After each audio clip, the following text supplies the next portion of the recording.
السلام علیکم، میں لبنہ ملک اپنے یوٹیوب چینل کے ساتھ آپ کی خدمت میں حاضر ہوں، اور آپ کے سامنے کی بات ہے کہ ہم نے کتنی مشکل صورتحال میں سے ہم گزرے ہیں کہ پاکستان میں آدھے سے زیادہ پاکستان سیلابی صورتحال سے دوچار تھا، اور گو کے سیلاب کو گزرے ہوئے 1 مہینے سے زیادہ کا عرصہ گزر چکا ہے، لیکن اس کی تباہ کاریوں سے ہمارے علاقے اور خاص طور پہ ہمارا صوبہ بلوچستان نہیں سنبھل سکا۔ بلوچستان کے حوالے سے خاص طور پہ ہم بات کرتے ہیں کہ بلوچستان میں اس وقت انتہائی پریشانی کی صورتحال ہے، کیونکہ وہاں پر صاف پانی کی کمی ہے اور گندے پانی کی وجہ سے وہاں پر وبائی امراض پھوٹ پڑے ہیں، اور دوسری جانب صحت کا تمام نظام مفلوج ہو کر رہ گیا ہے۔ ایک اندازے کے مطابق بلوچستان کے تقریباً 700 سے زائد بنیادی صحت کے مراکز متاثر ہوئے ہیں، اور 280 کے قریب بنیادی صحت کے مراکز کی عمارتوں کو بری طرح سے نقصان پہنچا ہے، جس کے باعث یہ مراکز جو ہے وہ فنکشنل نہیں رہے، اور اسی وجہ سے سیلاب متاثرین کی صحت کو بھی شدید چیلنجز کا سامنا کرنا پڑ رہا ہے۔ اور اس سیلاب نے عورتوں اور بچوں کی صحت پر بہت گہرے اثرات مرتب کیے ہیں۔ ان کو نہ صرف موسم کی سختیوں کا سامنا ہے، بلکہ وہاں پر وبائی امراض، غذائی قلت اور صحت کی ناکافی سہولیات کا بھی سامنا انہیں کرنا پڑ رہا ہے، کیونکہ سیلاب متاثرین اس وقت ملیریا، ڈائریا، گیسٹرو اور مختلف جلدی بیماریوں کا نشانہ بنے ہوئے ہیں۔ ملیریا اور ڈائریا کی وجہ سے بچوں کی اموات دن بدن ہوتی جا رہی ہیں، اور اب تک تقریباً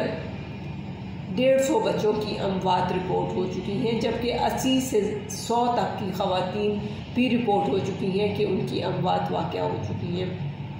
اور سیلاب سے متاثرہ جو علاقے ہیں، ان میں سب سے زیادہ متاثرہ علاقہ کون سا ہے؟ وہ ہے نصیر آباد ڈویژن۔ نصیر آباد ڈویژن کے ساتھ ساتھ جھل مگسی، نصیر آباد، جعفر آباد، صحبت پور، کھچی ڈسٹرکٹ، اور اس میں بہت سارا زیادہ متاثرہ علاقہ جو ہے وہ، بلکہ میں اگر یہ کہوں کہ سب سے زیادہ متاثرہ علاقہ جو ہے وہ صحبت پور کا ہے، دوسرے نمبر پر نصیر آباد ہے۔ اور تشویشناک بات یہ ہے کہ اس وقت ان تمام علاقوں میں پانی ٹھہرا ہوا ہے، لوگ اب بھی کھلے آسمان تلے موجود ہیں، اور جہاں پر پانی نہیں ہے وہاں سے لوگ گھروں کی طرف تو چلے گئے ہیں، لیکن وہ بہت کم تعداد ہے، کیونکہ پانی خشک ہونے کے بعد بھی نمی خشک ہونے میں ڈیفینیٹلی ایک وقت لگتا ہے، ایک عرصہ درکار ہے۔ اور سیلاب سے متاثرہ ان تمام علاقوں میں موجود جو رضاکاروں کی صورتحال ہے وہ بھی انتہائی تشویشناک ہے۔ وہ ایسے کہ حکومتی سطح پر کیے جانے والے یہ تمام اقدامات جو ہیں وہ تاحال مؤثر نہیں ہیں، امدادی کارروائیاں بہت سست ہیں، اور صحبت پور کی ضلعی انتظامیہ کے مطابق صحبت پور کی کل آبادی 2,19,000 نفوس پر مشتمل ہے، جبکہ 1,90,000 آبادی اس سیلاب سے متاثر ہے، اور ضلعی انتظامیہ کے مطابق اس تمام آبادی کے لیے 6 ٹینٹ سٹیز جو ہیں وہ وہاں پہ کریٹ کی گئی ہیں، جبکہ مختلف NGOs اور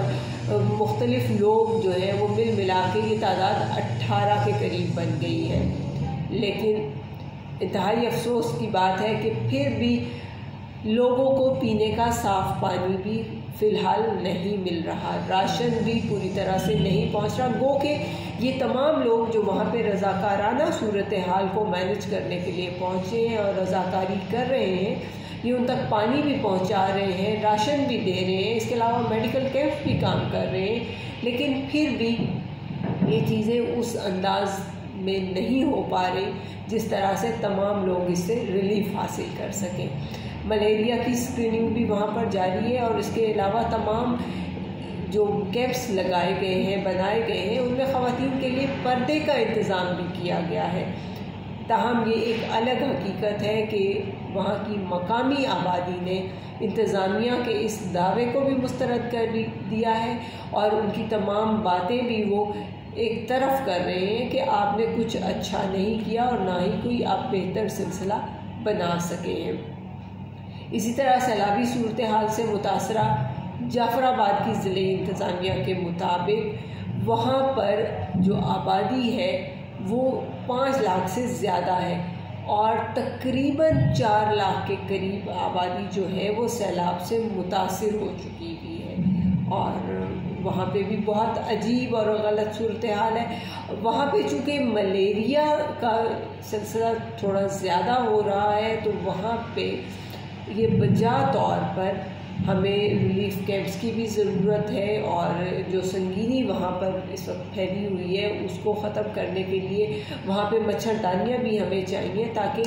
لوگ ان مچھردانیوں میں سو کے مچھروں سے محفوظ رہ سکیں۔ لیکن ان تمام صورتحال کی سنگینیوں کے ساتھ ساتھ ایک اہم ترین بات یہاں میں آپ لوگوں سے ڈسکس کرتی چلوں کہ سب سے زیادہ سنگین صورتحال جو ہے وہ یہ ہے کہ خواتین کے حوالے سے بہت سارے مسائل وہاں پہ دیکھنے میں آ رہے ہیں، جیسے کہ خواتین سڑکوں پر ہیں اپنے بچوں کے ساتھ، ان کے پاس کوئی پرائیویسی نہیں ہے، نہ وہ اپنے آپ کو چھپا سکتی ہیں، نہ اپنے آپ کو ڈھک سکتی ہیں، ایون کہ ان کے پاس واش روم تک جانے کی پرائیویسی بھی نہیں ہے۔ تو آپ دیکھیے کہ جس وقت اس قسم کی صورتحال ہے تو وہ ایک بہت عجیب صورتحال ہے، اور وبائی امراض میں اس وقت ملیریا جو ہے وہ انتہائی شدید صورتحال اختیار کیے ہوئے ہے، اور لوگ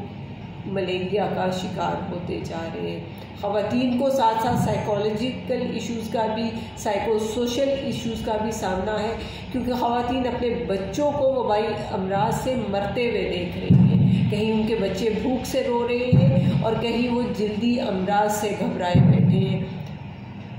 یقینی طور پر ایک شدید جذباتی دباؤ کا سامنا ہے، اور خواتین کے اور بھی بہت سارے مسائل ہیں جس کی وجہ سے وہ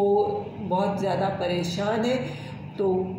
ضرورت اس امر کی ہے، ضرورت اس بات کی ہے کہ بلوچستان کے سیلاب زدہ متاثرہ علاقے میں بحالی اور آباد کاری کے کاموں میں تیزی لائی جائے، تاکہ فوری طور پر یہ تمام سلسلہ بہتری کی طرف جا سکے۔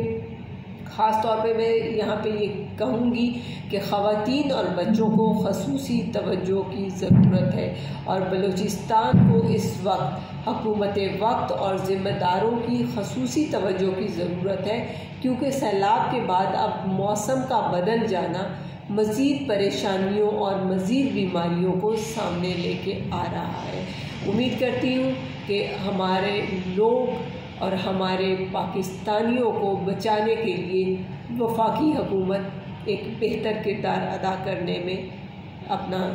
بہتر کردار ادا کرے گی۔ پاکستان زندہ باد، پاکستانی قوم پائندہ باد۔